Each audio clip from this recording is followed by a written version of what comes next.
रामकृष्ण हरी. आज काटेवाडी इथे संतश्रेष्ठ जगद्गुरु तुकाराम महाराजांची पालखी विसाव्यासाठी आलेली आहे. त्या निमित्ताने मी दरवर्षीप्रमाणेच आपल्याकडे सुद्धा महाप्रसादाचं आयोजन करत असते. आणि आपल्याला सगळ्यांना माहिती आहे की इथे एक प्रथा आहे, आमचे जे धोबी असतात परीट, त्या ओल्या घड्या घालतात आणि पालखीचं आगमन होतं. तसा सोहळा संपन्न झालेला आहे आणि आता थोड्याच वेळामध्ये मेंढ्यांचं रिंगण सुद्धा आहे.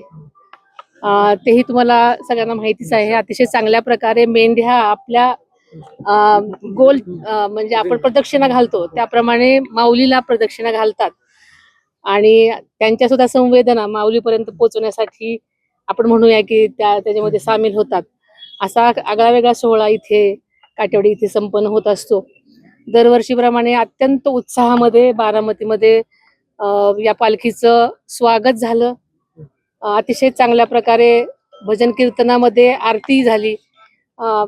सगळे लोक अत्यंत उत्साहामध्ये सगळ्या वारकऱ्यांचं स्वागत करण्यासाठी सज्ज होते ना आज काटेवाडीमध्ये ती पालखी आलेली आहे. इथल्याही लोकांनी मनोभावे सगळ्यांचं स्वागत केलेलं आहे.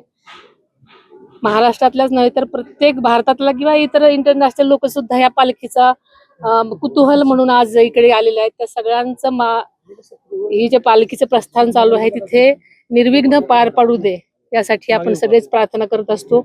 आणि आम्ही सुद्धा महाराष्ट्र शासन म्हणून प्रत्येक गोष्ट जी की वारकऱ्यांना त्यांचा प्रवास सुसह्य होईल, आरोग्यदायी होईल, कुठल्याही अपघाताविना होऊ दे यासाठी आम्ही प्रयत्नशील असतो. प्रशासनाला तसे सगळेच विभाग अत्यंत काळजी घेत असतात.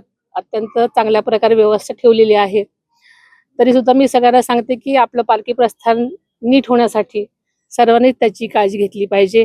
बारीक सारीक ऍक्सिडेंट चुकून होत राहतात, पण त्या सुद्धा होऊ नये यासाठी प्रत्येक नागरिकांनी, बहुतेक करून जास्त वयस्कर मंडळी या पालख्यांमध्ये आहेत, तर त्यांनी सुद्धा आपल्या आरोग्याची आणि इतर सगळीच काळजी घ्यावी अशी मी त्यांना विनंती करते. आणि माऊलीच्या चरणी एकच प्रार्थना करते की काही भागामध्ये खूप चांगला पाऊस झालेला आहे, काही भागामध्ये अजून पाऊस झालेलाच नाही. तर माझ्या बळीराजा सुखी राहण्यासाठी त्या ज्या भागामध्ये पाऊस नाही, पेरणा नाही झालेला त्या भागासाठी चांगला पाऊस पडू द्या असं आपण सगळेच जण माऊलीच्या चरणी प्रार्थना करूयात.